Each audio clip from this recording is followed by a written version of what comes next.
ఉదాహరణకు కొన్ని పదాలు కూడా మనము రాసుకొని చూసాము. సరేనా? ఈరోజు అలానే దీర్ఘం గురించి మనము తెలుసుకుందాము. దీర్ఘం గురించి తెలుసుకుందాము. Okay, today our class is దీర్ఘము. ఏ హల్లుకి దీర్ఘము ఇచ్చినప్పుడు వాటి యొక్క శబ్దం ఎలా పలుకుతున్నాము, వాటితో కొన్ని పదములు రాసుకున్నాం. ఓకేనా చిల్డ్రన్?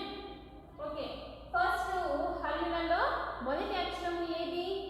మొదటి అక్షరం ఏది హల్లులలో? 2 నుంచి ఎంత వరకు ఉంటే హల్లులు అన్నాము? కా నుంచి రా వరకు ఉన్న అక్షరాలను హల్లులు అని నేర్చుకున్నాం కదా. సో మొదటి అక్షరం ఏది? కా. కాకు ఏ గుణింతపు గుర్తు ఇవ్వాలని చెప్పాను? దీర్ఘం. ఈరోజు క్లాస్ ఏం చెప్పుకుంటున్నాము? దీర్ఘం కదా. సో కాబట్టి ఈ హల్లుకి ఏ గుణింతపు గుర్తు ఇస్తున్నాను? దీర్ఘం. కాకు దీర్ఘం ఇస్తే ఏమవుతుంది? కా. చూడండి, కా. ఆ ఏ సౌండ్ వస్తుంది? ఆ అనే సౌండ్ వస్తుంది. నెక్స్ట్ కా ఆఫ్టర్ ఖా. ఖాకు దీర్ఘం ఇస్తే ఖా. గాకు దీర్ఘం ఇస్తే గా. ఘాకు దీర్ఘం ఇస్తే ఘా. నెక్స్ట్ త ఖ గ ఘ. నెక్స్ట్ చ.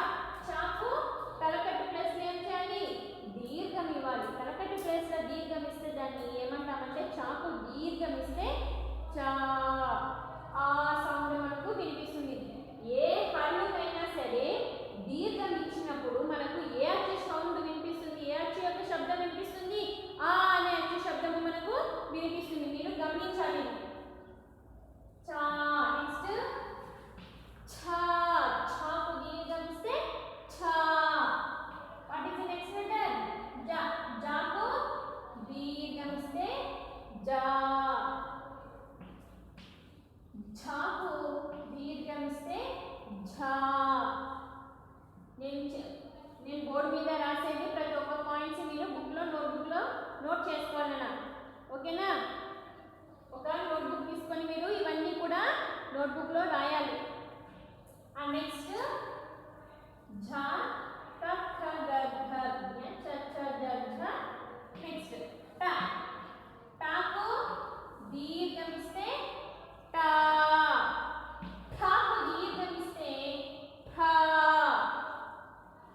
డాకు దీర్ఘం ఇస్తే డా. ధాకు దీర్ఘం ఇస్తే ధా. నా. ఇదేంటి? నా. నా. నాకు దీర్ఘం ఇస్తే నా. తాకు దీర్ఘం ఇస్తే తా. థాకు దీర్ఘం ఇస్తే థా. దాకు దీర్ఘం ఇస్తే దా. ఘాకు దీర్ఘం ఇస్తే ఘా. నా. నాకు దీర్ఘం ఇస్తే నా. ప. పాకు ఏం చేయాలి మేడం? తలకట్టు ప్లేస్ లో తలకట్టు తీసేసి ఇక్కడ దీర్ఘం ఇస్తాం మేడం. అదే పాకు దీర్ఘం ఇస్తే పా అంటామా? ఇలా రాయకూడదన్నా, ఇది రాకు. పాకు రాసేటప్పుడు ఏం చేయాలంటే ఇది పా కదా, ఈ పాను ఏలాగా మనము పైకి రాసుకోవాలి.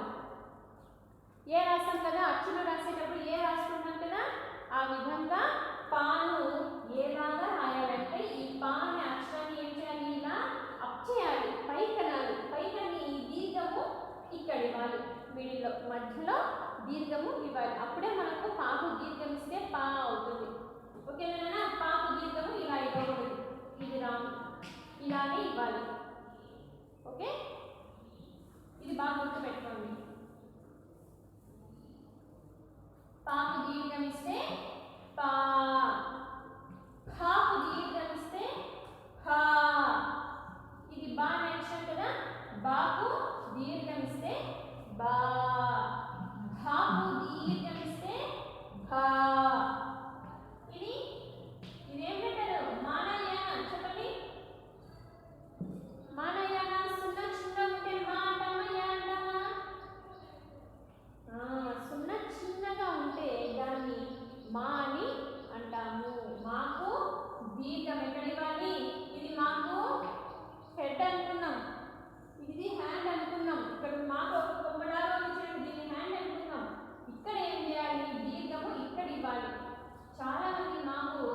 ఇలా ఇస్తూ ఉంటారు. దిస్ ఈజ్ రాంగ్ నాన్న. మా మా రాసేటప్పుడు ఇలా రాయకూడదు. ఇలా రాసినా కూడా రాంగ్ అవుతుంది. ఎలా రాయాలి? మా ఇలా రావాలి. అంటే ఈ సున్నాకు ఈ తలకట్ట అనేది స్ట్రైట్గా ఉండాలి. అప్పుడే మా కరెక్ట్గా ఉన్నట్టు. మాకు దీర్ఘము హ్యాండ్, ఇది హ్యాండ్ అనుకోండి, ఈ హ్యాండ్కి ఇవ్వాలి. మాకు దీర్ఘం ఇస్తే మా. చూడండి నెక్స్ట్ లెటర్కి సున్నా ఎలా ఉంది? సున్నా ఎలా రాశాను? పెద్దగా రాశాను. పెద్దగా రాసి ఈ తలకట్టు మా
జ ఈ లెటర్స్ కి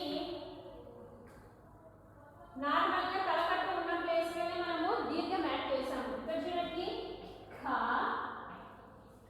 ఘ ఝ ఖ ఘ ఝ ఈ లెటర్స్ కి మాత్రమే మనము ఇలా రైట్ సైడ్ కి దీర్ఘం యాడ్ చేసాం. బాగా గమనించండి, వీటన్నిటికీ కూడా దీర్ఘము సైడ్ వచ్చింది, అంటే రైట్ సైడ్ వచ్చింది. వీటన్నిటికీ కూడా కా ప్లేస్ లో తలకట్టు ప్లేస్ లో దీర్ఘము, తలకట్టు ప్లేస్ లో దీర్ఘము, తలకట్టు ప్లేస్ లో దీర్ఘము ఇలా వచ్చింది కదా. ఇది మీరు గుర్తుపెట్టుకోవాల్సిన విషయం. గుణింతాలు రాసేటప్పుడు చాలా కేర్ఫుల్ గా రాయాలన్నమాట. నెక్స్ట్ టా, టాకు దీర్ఘం ఇస్తే టా, ఠాకు దీర్ఘం ఇస్తే ఠా. ఇవన్నీ కూడా తలకట్టు ప్లేస్ లో ఏమవుతున్నాయి, దీర్ఘం యాడ్ చేస్తున్నాం. డా, డాకు దీర్ఘం ఇస్తే డా, ఢ, ఢాకు దీర్ఘం ఇస్తే ఢా. నా, నా, నాకు దీర్ఘం ఇస్తే నా. Next letter, what is the next letter? టా, టాకు దీర్ఘం ఇస్తే టా. తలకట్టు తీసేసి ఏం యాడ్ చేస్తున్నాము, దీర్ఘం యాడ్ చేస్తున్నాం. నెక్స్ట్ లెటర్ ఠ, ఠాకు దీర్ఘం ఇస్తే ఠా. డాకు, డాకు దీర్ఘం ఇస్తే డా. తలకట్టు రిమూవ్ చేసేసి ఏం చేస్తున్నాము, దీర్ఘం యాడ్ చేస్తున్నాం. డాకు దీర్ఘం ఇస్తే డా. ఆ సౌండ్ వినిపిస్తుంది. ప్రతి ఒక్క అక్షరంలో కూడా మీకు ఏ అక్షర శబ్దం వినిపిస్తుంది, ఆ అనే అక్షర శబ్దం మనకు వినిపిస్తుంది. నెక్స్ట్ ఢా, ఢా, డాకు దీర్ఘం ఇస్తే ఢా. నా, నాకు దీర్ఘం ఇస్తే నా. పా, పాకు దీర్ఘం ఇస్తే పా. షా, షాకు దీర్ఘం ఇస్తే షా. బా, బాకు దీర్ఘం ఇస్తే బా. భా, భాకు దీర్ఘం ఇస్తే భా. మా, మాకు దీర్ఘం ఇస్తే మా. యా, యాకు దీర్ఘం ఇస్తే యా. ఇక్కడ మాకు సున్నా చిన్నగా ఉంటుంది, యాకు సున్నా పెద్దగా ఉంటుంది. ఇది బాగా గుర్తుపెట్టుకోవాల్సిన విషయము. నెక్స్ట్ రా, రాకు దీర్ఘం ఇస్తే రా. లా, లాకు దీర్ఘం ఇస్తే లా. వా, వాకు దీర్ఘం ఇస్తే వా. షా, షాకు దీర్ఘం ఇస్తే షా. షా, షాకు దీర్ఘం ఇస్తే షా. సరేనా? ఇక్కడ పా, ఇక్కడ రావాలి. సారీ, ఇది కరెక్ట్ చేస్తాను ఒకసారి. సా, సాకు దీర్ఘం ఇస్తే సా. హ, హాకు దీర్ఘం ఇస్తే హా.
గుణింతకు ఏ గుర్తు ఇచ్చినప్పుడు ఎలా పలుకుతున్నాము అనేది నేర్చుకోవాలి. నెక్స్ట్ ఇలాంటి చిన్న చిన్న పదాలు రాసి మీరు చదివి నేర్చుకోవాలి.